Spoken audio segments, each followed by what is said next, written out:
ہم کیا کہیں گے؟ آج ہم نام کے مسلمان رہ گئے ہیں، شیطان کے راستے پر چل رہے ہیں، موت کو بھول گئے ہیں۔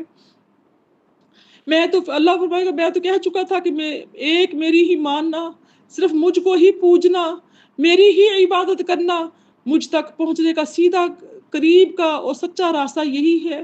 لیکن تم الٹے چلے، یہاں بھی الٹے ہی ہو جاؤ۔ ان نیک بختوں کی اور تمہاری راہ الگ الگ ہے، یہ جنتی ہے، تم جہنمی ہو۔ یہاں پہ جبلن سے مراد خلق کثیر ہے، یعنی کہ بہت ساری مخلوق ہے۔ لغت میں جبل بھی کہا جاتا ہے اور جبل بھی کہا جاتا ہے۔ شیطان نے تم میں سے بکثرت لوگوں کو بہکا دیا اور صحیح راہ سے ہٹا دیا۔ تم میں اتنی بھی عقل نہ تھی کہ تم اس کا فیصلہ کر سکتے کہ رحمان کی مانیں یا شیطان کی۔ اللہ پاک نے تو دونوں راستے دکھا دیے ہیں میری پیاری بہنوں، اور ہر راستہ واضح کر دیا ہے۔ سب سے بڑی بات اللہ کی نعمت ہمارے اندر اللہ پاک نے جو الہامی صورت رکھی ہے۔ اللہ پاک نے فرمایا وَنَفْسٍ وَمَا سَوَّاهَا فَأَلْهَمَهَا فُجُورَهَا وَتَقْوَاهَا وَهَدَيْنَاهُ النَّجْدَيْن۔ سورہ بلد میں فرمایا اللہ پاک نے دونوں راستے دکھائے ہیں۔ انسان کے اندر ایک ایسی تو قوت اور طاقت رکھ دی ہے کہ انسان جب کوئی غلط کام کرتا ہے تو اس کے اندر سے آواز آتی ہے کہ تم غلطی پر ہو، تم غلط کر رہے ہو، اور اگر وہ اچھا کام کرتا ہے تو اندر سے آواز آتی ہے، ضمیر مطمئن ہو جاتا ہے کہ ہاں آج تم نے اچھا کام کیا ہے۔ تو میری پیاری بہنوں، اب ہم دیکھیں گے کہ اللہ کی عبادت کرنی ہے یا مخلوق کی عبادت کرنی ہے، اس کے شیطان کی، اس کے دشمن کی عبادت کرنی ہے۔ ابن جریر میں ہے قیامت کے دن اللہ کے حکم سے جہنم اپنی گردن نکالے گی جس میں سخت اندھیرا ہوگا اور بالکل ظاہر ہوگی۔ وہ بھی کہے گی اے انسانوں، کیا اللہ تعالیٰ نے تم سے وعدہ نہیں لیا تھا کہ تم شیطان کی عبادت نہ کرنا؟ وہ تمہارا ظاہری دشمن ہے اور میری عبادت کرنا یہ سیدھی راہ ہے۔ اس نے تم میں سے اکثروں کو گمراہ کر دیا، کیا تم سمجھتے نہ تھے؟ اے گناہ گارو، آج تم جدا ہو جاؤ۔ اس وقت نیک اور بد الگ الگ ہو جائیں گے، ہر ایک گھٹنوں کے بل گر پڑے گا، ہر ایک کو اس کے نامہ اعمال کی طرف بلایا جائے گا۔ آج ہی بدلہ دیے جاؤ گے، جو کر کے آئے ہو وہ تمہیں مل کر رہے گا۔ اے آدم کی اولاد، ہم نے تم سے کہہ نہیں دیا تھا کہ شیطان کو نہ پوجنا، وہ تمہارا کھلا دشمن ہے، اور یہ کہ میری ہی عبادت کرنا یہی سیدھا رستہ ہے۔ آگے دیکھیے آیت نمبر 63، ہی جہنم التی کنتم توعدون، یہی وہ جہنم ہے جس کی تمہیں خبر دی جاتی ہے۔ 64 دیکھیے، اصلوها اليوم بما کنتم تکفرون، سو جو تم کفر کرتے رہے ہو اس کے بدلے آج ہی اس میں داخل ہو جاؤ۔ الیوم نختم علی افواہہم وتکلمنا ایدیہم وتشہد ارجلہم بما کانوا یکسبون، آج ہم ان کے منہوں پر مور لگا دیں گے اور جو کچھ یہ کرتے رہے تھے ان کے ہاتھ ہم سے بیان کر دیں گے اور ان کے پاؤں اس کی گواہی دیں گے۔ وَلَوْ نَشَاءُ لَطَمَسْنَا عَلَىٰ أَعْيُنِهِمْ فَاسْتَبَقُوا الصِّرَاطَ فَأَنَّىٰ يُبْصِرُونَ، اور اگر ہم چاہیں تو ان کی آنکھوں کو مٹا کر اندھا کر دیں، پھر یہ رستے کو دوڑے تو کہیں دیکھ نہ سکیں گے۔ وَلَوْ نَشَاءُ لَمَسَخْنَاهُمْ عَلَىٰ مَكَانَتِهِمْ فَمَا اسْتَطَاعُوا مُضِيًّا وَلَا يَرْجِعُونَ۔ یہاں پہ آیت 67 ہے اور 4 رکوع مکمل ہو رہے ہیں۔ ترجمہ سماعت فرمائیے، اور اگر ہم چاہیں تو ان کی جگہ پر ان کی صورتیں بدل دیں، پھر وہاں سے نہ آگے جا سکیں گے اور نہ پیچھے لوٹ سکیں گے۔ یہاں پر میں نے آپ کے سامنے 67 تک کی آیتوں کا ترجمہ پیش کیا ہے۔ 63 سے 67 تک کی جو تفسیر ہے وہ ایک ہی ہے۔ اب جو ہے جہنمیوں کے جو اعضاء ہوں گے ان کی گواہی کا ذکر ہے کہ ہی جہنم التی کنتم توعدون، یہی وہ جہنم ہے جس کی تمہیں خبر دی جاتی ہے۔ اب جہنم بھڑکتی ہوئی، شعلے مارتی ہوئی، چیختی ہوئی اور چلاتی ہوئی سامنے آئے گی، اور کفار سے کہا جائے گا کہ یہی وہ جہنم ہے جس کا ذکر میرے رسول کیا کرتے تھے، جس سے وہ ڈرایا کرتے تھے اور تم انہیں جھٹلاتے تھے۔ لو اب اپنے اس کفر کا مزہ چکھو، اٹھو اس میں کود پڑو۔ تو اس آیت میں ہے یوم یدعون، جس دن یہ جہنم کی طرف دھکیلے جائیں گے اور کہا جائے گا یہی وہ دوزخ ہے جس کا انکار کرتے رہے، بتاؤ تو یہ جادو ہے یا تم اندھے ہو گئے ہو؟ قیامت والے دن جب یہ کفار اور منافقین اپنے گناہوں کا انکار کریں گے اور اس پر قسمیں کھا لیں گے تو اللہ ان کی زبانوں کو بند کر دے گا اور ان کے بدن کے اعضاء سچی سچی گواہی دینا شروع کر دیں گے۔ حضرت انس فرماتے ہیں رضی اللہ تعالی عنہ کہ ہم حضور صلی اللہ علیہ وسلم کے پاس تھے کہ آپ یکا یک ہنسے اور اس قدر ہنسے کہ مسوڑے کھل گئے۔ پھر ہم سے دریافت کرنے لگے کہ جانتے ہو میں کیوں ہنسا؟ آپ نے کہا اللہ اور اس کا رسول اللہ صلی اللہ علیہ وسلم ہی خوب جانتے ہیں۔ فرمایا بندہ جو اپنے رب سے قیامت کے دن جھگڑا کرے گا اس پر کہے گا باری تعالیٰ کیا تو نے مجھے ظلم سے بچایا نہ تھا؟ اللہ فرمائے گا ہاں، تو یہ کہے گا بس پھر میں کسی گواہ کی گواہی اپنے خلاف منظور نہیں کروں گا، بس میرا اپنا بدن تو میرا ہے، باقی سب میرے دشمن ہیں۔ اللہ فرمائے گا اچھا یوں ہی صحیح، تو ہی اپنا گواہ صحیح اور میرے بزرگ فرشتے گواہ صحیح۔ اب اس وقت زبان پر مہر لگا دی جائے گی اور اعضائے بدن سے فرمایا جائے گا بولو تم خود گواہی دو کہ تم سے اس نے کیا کام لیے۔ وہ صاف کھول کھول کر سچ سچ ایک ایک بات بتا دیں گے۔ پھر اس کی زبان کھول دی جائے گی تو یہ اپنے بدن کے جوڑوں سے کہے گا تمہارا ستیہ ناس ہو جائے، تم ہی میرے دشمن بن بیٹھے ہو، میں تو تمہارے ہی بچاؤ کی کوشش کر رہا تھا اور تمہارے ہی فائدے کے لیے حجت بازی کر رہا تھا۔ نسائی کی ایک اور حدیث مبارکہ میں آتا ہے، سنن نسائی میں ہے، تمہیں اللہ کے سامنے بلایا جائے گا جب کہ زبان بند ہوگی، سب سے پہلے رانوں یعنی کہ ہمارے جو تھائیز ہوتے ہیں اور ہتھیلیوں سے سوال ہوگا۔ قیامت کی ایک طویل حدیث میں ہے کہ پھر تیسرے موقع پر اس سے کہا جائے گا کہ تو کیا ہے؟ یہ کہے گا تیرا بندہ ہوں، تجھ پر تیرے نبی صلی اللہ علیہ وسلم پر تیری کتاب پر ایمان لایا تھا، روزے نماز زکوٰۃ وغیرہ کا پابند تھا اور بھی بہت سی اپنی نیکیاں بیان کر جائے گا۔ اس وقت اسے کہا جائے گا کہ اچھا ٹھہر جا ہم گواہ لاتے ہیں۔ یہ سوچتا ہی ہوگا کہ گواہی میں کون پیش کیا جائے گا۔ یکا یک اس کی زبان بند کر دی جائے گی اور اس کے ران سے کہا جائے گا یعنی کہ جو تھائیس ہوتے ہیں ان سے کہا جائے گا کہ تو گواہی دے۔ اب ران اور ہڈیاں اور گوشت بول پڑیں گے، اس منافق کے سارے نفاق کو اور تمام پوشیدہ اعمال کو کھول کر رکھ دے گا۔ یہ سب اس لیے ہوگا کہ پھر اس کی حجت باقی نہ رہے اور اس کا عذر ٹوٹ جائے، چونکہ رب اس پر ناراض تھا اس لیے اس سے سختی سے باز پرس ہوگی۔ یہ ابو داؤد میں ہے۔ حدیث میں ہے کہ منہ پر مہر لگنے کے بعد سب سے پہلے انسان کے بائیں ران بولے گی۔ حضرت ابو موسیٰ اشعری فرماتے ہیں کہ قیامت کے دن اللہ تعالیٰ مومن کو بلا کر اس کے گناہ اس کے سامنے پیش کر کے فرمائے گا کہو یہ ٹھیک ہے؟ یہ کہے گا ہاں اللہ سب درست ہے، بے شک مجھ سے خطائیں سرزد ہوئی ہیں۔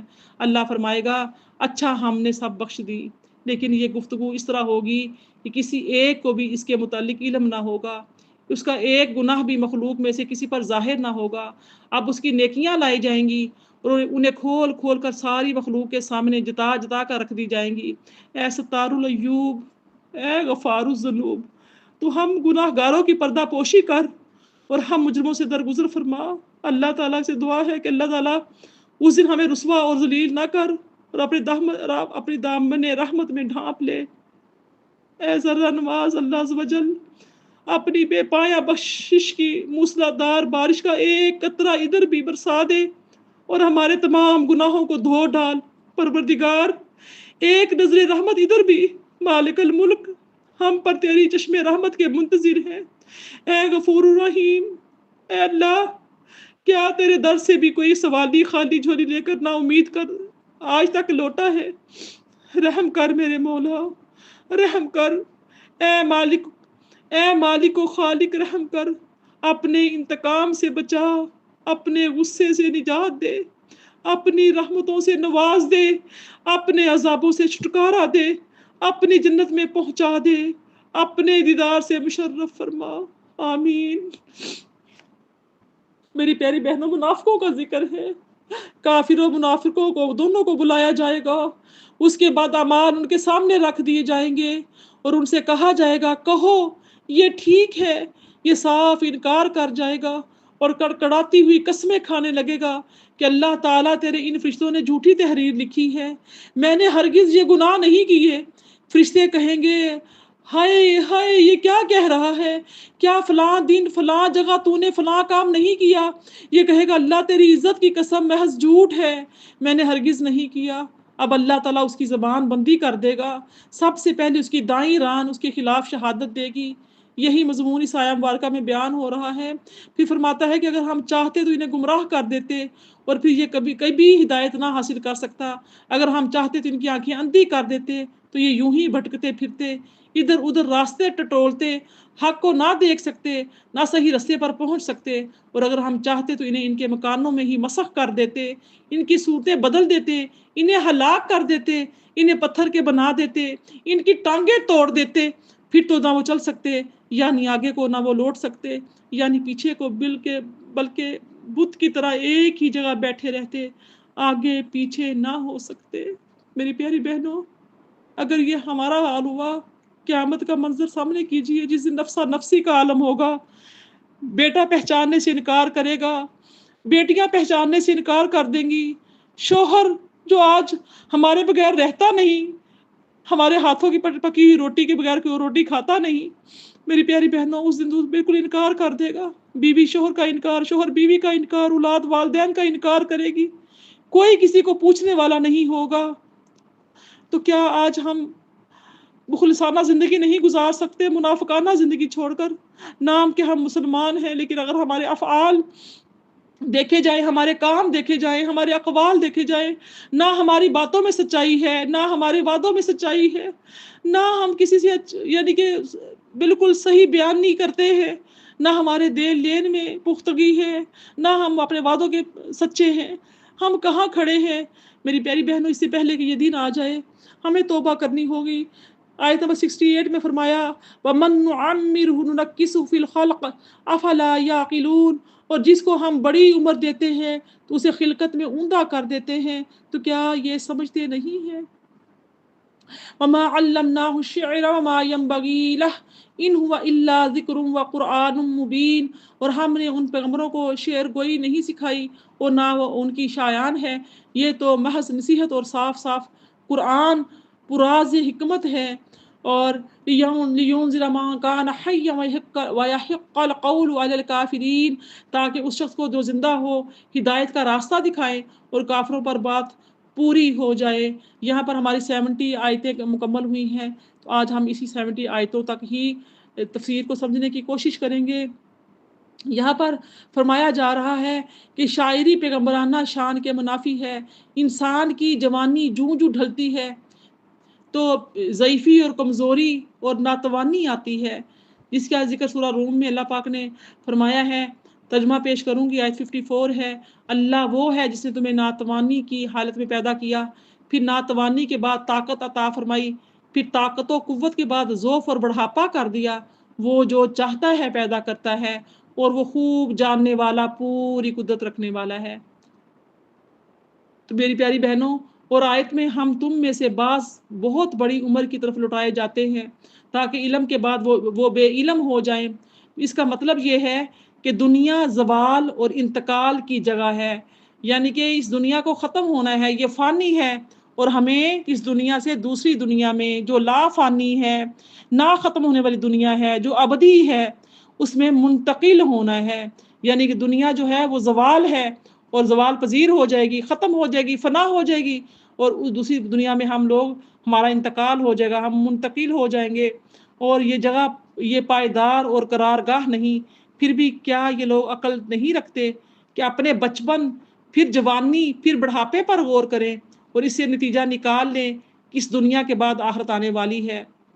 میری پیاری بہنوں، کبھی ہم دنیا میں نہیں تھے، پھر ہمیں ہماری دنیا میں آنے کا انتظار ہونے لگا، ہماری خوشیاں منائی جانے لگیں کہ جب ہماری ماں حاملہ ہوئیں تو ہماری ماؤں کو مبارکبادیاں ملیں، ماں بھی خوش، باپ بھی خوش، سب خوش۔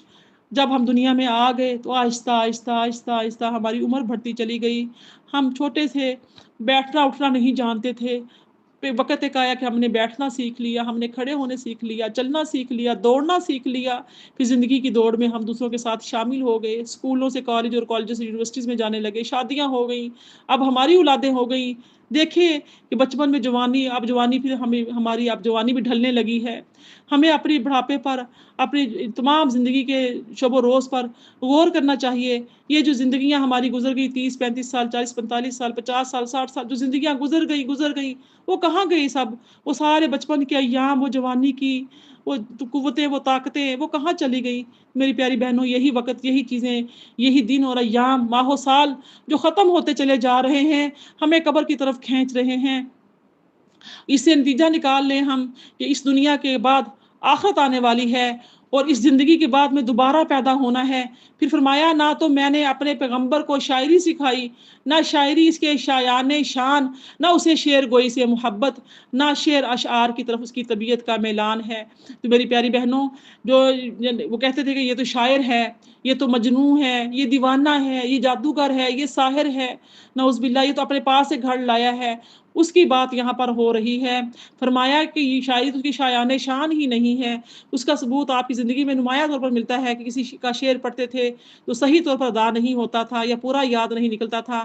حضرت شبعی فرماتے ہیں کہ اولاد عبد المطلب کا ہر مرد عورت شعر کہنا جانتا تھا، مگر رسول اللہ صلی اللہ علیہ وسلم اس سے کوسوں دور تھے۔ یہ جو شاعری ہے، یہ شاعری وہ تھی جو اپنے یعنی کہ دنیا داری میں اپنے محبوب اور محبوبہ کے لیے لکھی جاتی ہے۔ اس طرح کی جو بیہودہ شاعری ہوتی ہے، اس شاعری کا یہاں پر ذکر آ رہا ہے۔ اور اس کے بعد دیکھیے، رسول اللہ صلی اللہ علیہ وسلم سے کوسوں دور تھے۔ ابن ابی حاتم دلائل بہقی میں ہے کہ آپ نے ایک مرتبہ سے عباس بن مرد یعنی کہ عباس بن سلمہ سے فرمایا کہ تم نے بھی تو یہ شعر کہا ہے۔ انہوں نے کہا، حضور دراصل یوں ہے کہ آپ نے فرمایا کہ چلو سب برابر ہے، مطلب تو فوت نہیں ہوتا۔ یہاں پہ سہیلی نے اور روض العنف میں اس تقدیم تاخیر کی ایک عجیب توجیہ کی ہے کہ وہ کہتے ہیں کہ حضور نے اقرا کو پہلے اور عینئی کو بعد میں اس لیے ذکر کیا کہ یہاں پر جو بات ہے خلافت صدیقی میں، وہ ایک یہ تھا کہ مرتد ہو گیا تھا، اور وہ نبی کی وسلم کے جو خلاف ہے شعر کہا کرتا تھا، اس کا یہاں پر ہے کہ یہ کسی عرب کے شاعر کا شعر ہے جو حماسہ میں موجود ہے۔ مسند احمد میں ہے کہ کبھی کبھی رسول اللہ صلی اللہ علیہ وسلم طرفہ کا یہ شعر بہت پڑھتے تھے، وَيَأْتِيكَ بِالْأَخْبَارِ مَن لَّمْ تَزْرُ۔ اس کا پہلا مصرع یہ ہے کہ سَتَبْدِيلَكَ الْأَيَّامُ مَا كُنتَ جَاهِلًا، یعنی زمانہ تجھ پر وہ امور ظاہر کر دے گا جن سے تو بے خبر ہے، اور تیرے پاس ایسا شخص خبریں لائے گا جسے تو نے توشہ نہیں دیا۔ حضرت عائشہ سے سوال کیا کہ حضور صلی اللہ علیہ وسلم شعر پڑھتے تھے، تو آپ نے جواب دیا کہ سب سے زیادہ بغض آپ کو شعروں سے تھا۔ ہاں، کبھی کبھی بنو قیس والے کا کوئی شعر پڑھتے، لیکن اس میں بھی غلطی کرتے، تقدیم تاخیر کر دیا کرتے۔ حضرت ابو بکر رضی اللہ تعالیٰ فرماتے ہیں کہ حضور صلی اللہ علیہ وسلم یوں نہیں ہیں، تو آپ فرماتے ہیں، نہ شاعر ہوں نہ شعر گوئی میرے شایان شان ہیں۔ ابن ابی حاتم میں آیا ہے۔ دوسری روایت میں ہے کہ شعر اور آگے پیچھے کا ذکر بھی ہے، یعنی وَيَأْتِيكَ بِالْأَخْبَارِ مَا لَمْ تَزُودْ کو آپ نے مَن لَّم تَزُودُ الْأَخْبَارِ پڑھا ہے، یعنی کہ بہیقی کی ایک روایت میں یہ آتا ہے کہ پورا شعر کبھی آپ نے نہیں پڑھا، زیادہ سے زیادہ ایک مصرع پڑھ لیتے تھے۔ صحیح حدیث میں ہے کہ حضور صلی اللہ علیہ وسلم نے خندق کھودتے ہوئے حضرت عبداللہ بن رواحہ کے اشعار پڑھے، سو یاد رہے کہ آپ کا یہ پڑھنا صحابہ کے ساتھ تھا۔ وہ اشعار تھے جن کا ترجمہ میں پیش کرتی ہوں کہ حضور لفظ ابینا کو کھینچ کر پڑھتے اور سارے ہی بلند آواز سے پڑھتے۔ ترجمہ یہ ہے کہ ان اشعار کا یہ ہے کہ کوئی غم نہیں اگر تو نہ ہوتا تو ہم ہدایت یافتہ نہ ہوتے، نہ صدقے دیتے اور نہ نمازیں پڑھتے، ہم پر تسکین نازل فرما، اب تو ہم پر تسکین نازل فرما۔ یعنی کہ صحابہ کرام جو کون تھے، حضرت عبداللہ بن رواحہ یہ اشعار پڑھا کرتے تھے، تو ان کے ساتھ نبی کریم نے بھی یہ اشعار پڑھے، اور یہ کہتے یعنی کہ نبی کی کی شان میں کہہ رہے ہیں کہ یا رسول اللہ صلی اللہ علیہ وسلم اگر آپ نہ ہوتے تو ہم جو ہیں ہم ہدایت یافتہ نہ ہوتے، اور نہ ہم صدقے دیتے، نہ ہم نمازیں پڑھتے، اب تو ہم مسکین پر تسکین نازل فرمائیں، جب دشمنوں سے لڑائی چھڑ جائے تو ہمیں ثابت قدمی عطا فرمائیں۔ یہی لوگ ہم پر سرکشی کرتے ہیں، ہاں جب کبھی فتنے کا ارادہ کرتے ہیں تو ہم انکار کرتے ہیں۔ اسی طرح ثابت ہے کہ حنین والے دن آپ نے اپنے خچر کو دشمنوں کی طرف بڑھاتے ہوئے فرمایا، انا النبی لا کاذب انا ابن عبد المطلب۔ اس کی بابت یہ یاد رہے کہ اتفاقیہ ایک کلام آپ کی زبان سے نکل گیا جو وزن شعر پر اترا، نہ کہ قصدن آپ نے شعر کہا۔ حضرت جندب بن عبداللہ فرماتے ہیں کہ حضور صلی اللہ علیہ وسلم کے ساتھ ایک غار میں تھا، آپ کی انگلی زخمی ہو گئی تھی، تو آپ نے فرمایا حل انتا الاسباح دمیت فی سبیل اللہ ما لقیت، یعنی تو ایک انگلی تو ہے اور تو راہ اللہ میں خون آلود ہوئی ہے، یہ بھی اتفاقیہ ہے قصدن نہیں۔ اس طرح ایک حدیث میں آتا ہے کہ آپ صلی اللہ علیہ وسلم نے ایک اور شعر پڑھا جس کا ترجمہ ہے کہ یعنی اے اللہ تو جب بخشے تو ہمارے سبھی کے سب گناہ بخش دے، ورنہ یوں تو تیرا کوئی بندہ نہیں جو چھوٹی چھوٹی لغزشوں سے بھی پاک ہو۔ بس یہ سب کی سب اس آیا کی منافی نہیں ہیں، کیونکہ اللہ کی تعلیم آپ کو شعر گوئی کی نہ تھی، بلکہ رب العالمین نے آپ کو قرآن عظیم کی تعلیم دی تھی، جس کے پاس بھی باطل پھٹک نہیں سکتا تھا۔ قرآن حکیم کی یہ پاک نظم شاعری یہ منزلوں سے دور ہے۔ اس طرح کہانت اور گھڑ لینے اور اس جادو کے کلمات جیسے کہ کفار کے مختلف گروہوں مختلف بولیاں بولتے تھے، آپ تو طبیعت یعنی کہ یہ جو طبیعت تھی آپ کی یہ ان لسانی صنعتوں سے معصوم تھی۔ ابو داؤد میں ہے کہ نبی صلی اللہ علیہ وسلم نے فرمایا میرے نزدیک یہ تینوں باتیں برابر ہیں، تریاک کا پینا، گنڈے کا لٹکانا اور شعر بنانا۔ حضرت عائشہ صدیقہ رضی اللہ تعالیٰ فرماتی ہیں کہ شعر گوئی سے آپ کو طبعاً نفرت تھی، دعا میں آپ کو جامع کلمات پسند آتے تھے اور اس کے سوا چھوڑ دیتے تھے۔ احمد اور ابو داؤد میں ہے کہ کسی کا پیٹ پیپ سے بھر جانا اس کے لیے شعروں سے بھر لینے سے بہتر ہے۔ ابو داؤد مسند احمد کی ایک غریب حدیث میں ہے کہ جس نے عشاء کی نماز کے بعد کسی شعر کا ایک مصرع بھی باندھا اس کی اس رات کی نماز نامقبول ہوگی۔ یہ یاد رہے کہ شعر گوئی کی قسمیں ہیں، یہ تو مشرکوں کی ہجوں میں شعر کہنے مشروع ہیں۔ حسان بن ثابت رضی اللہ تعالیٰ عنہ، حضرت کعب بن مالک، حضرت عبداللہ بن رواحہ، یہ جو اکابرین صحابہ نے کفار کے یعنی کہ نبی صلی اللہ علیہ وسلم کی دفاع میں کفار کے جو کفار شاعری کرتے تھے آپ کے خلاف، نبی صلی اللہ علیہ وسلم کے خلاف شاعری کرتے تھے، تو مقابلے میں بھی صحابہ کرام نبی صلی اللہ علیہ وسلم کی شان میں نعتیں لکھتے تھے، شاعری لکھتے تھے، جس کو نبی صلی اللہ علیہ وسلم جو ہیں وہ سنا کرتے تھے بیٹھ کر۔ باقاعدہ طور پہ ان صحابہ کو اونچے ممبر پر بٹھایا جاتا، ان کو اسٹیج جا کر بٹھایا جاتا، اور آپ صلی اللہ علیہ وسلم آپ کے صحابہ جو تھے وہ حضرت حسان بن ثابت، حضرت کعب بن مالک اور حضرت عبداللہ بن رواحہ ایسے جو اکابرین صحابہ تھے ان سے پھر اشعار سنتے، کیونکہ ان اشعار میں نبی صلی اللہ علیہ وسلم کی صحیح شان بیان کی جاتی اور کفار کے شاعری کا جواب دیا جاتا۔ اس طرح سے امیہ بن سلط کے اشعار کی بابت فرمان رسول صلی اللہ علیہ وسلم ہے کہ اس کے شعر تو ایمان لا چکے ہیں، یعنی لیکن اس کا دل کافر ہی رہا۔ تو ایک صحابی نے آپ کو امیہ کے 100 بیت سنائے، تو ہر بیت کے بعد آپ فرماتے تھے اور کہو۔ ابو داؤد میں حضور کا ارشاد ہے کہ بعض بیان مثل جادو کے ہیں اور بعض شعر سراسر حکمت والے ہیں، پس فرمان ہے کہ جو کچھ ہم نے انہیں سکھایا وہ سراسر ذکر اور نصیحت اور واضح صاف اور روشن قرآن ہے، جو شخص ذرا سا بھی غور کرے اس پر یہ کھل جاتا ہے تاکہ روئے زمین پر جتنے لوگ موجود ہیں یہ ان سب کو آگاہ کر دیں اور ڈرا دیں، جیسے فرمایا لِأُنذِرَكُم بِهِ وَمَن بَلَغَ، سورہ انعام کی آیت 19 میں آتا ہے تاکہ میں تمہیں اس کے ساتھ ڈراؤں اور جسے بھی یہ پہنچ جائے، اور آیت میں ہے وَمَن يَكْفُرْ بِهِ مِنَ الْأَحْزَابِ فَالنَّارُ مُوعِدُهُ، سورہ ہود کی آیت 17 میں آتا ہے یعنی جماعتوں میں سے جو بھی اسے نہ مانے وہ سزاوار دوزخی ہے۔ ہاں اس قرآن سے اور نبی صلی اللہ علیہ وسلم کے فرمان سے اثر وہی لیتا ہے جو زندہ دل اور اندرونی نور والا ہو، عقل و بصیرت رکھتا ہو۔ عذاب کا قول تو کافروں پر ثابت ہے، پس قرآن مومنوں کے لیے رحمت اور کافروں پر اتمام حجت ہے۔ وما علیہ الا البلاغ المبین۔ آج کے لیے اتنا ہی۔ آج ہماری ماشاءاللہ اللہ پاک کی دی ہوئی توفیق سے 70 آیات مکمل ہو چکی ہیں۔ انشاءاللہ بشرط زندگی بشرط صحت آئندہ انشاءاللہ ہم سورہ یاسین کو مکمل کرنے کی سعادت حاصل کریں گے۔ اللہ پاک سے دعا ہے کہ اللہ رب العزت ہمارے ایسے اعمال کر دے کہ ہم جنتیوں میں شامل ہو جائیں۔ اللہ پاک کا دیدار، اللہ کے نبی کی شفاعت ہمیں نصیب ہو جائے۔ اللہ پاک ہمیں اپنی رحمت سے بخش لے۔ اللہ پاک ہمارے گناہوں سے درگزر فرمائے۔ اللہ پاک ہمیں ہماری اولادوں کو اچھی اور نیک صحبتیں، صالحین کی صحبتیں نصیب فرمائے۔ آمین یا رب العالمین۔ ربنا تقبل منا انک انت السمیع العلیم وتب علینا انک انت التواب الرحیم۔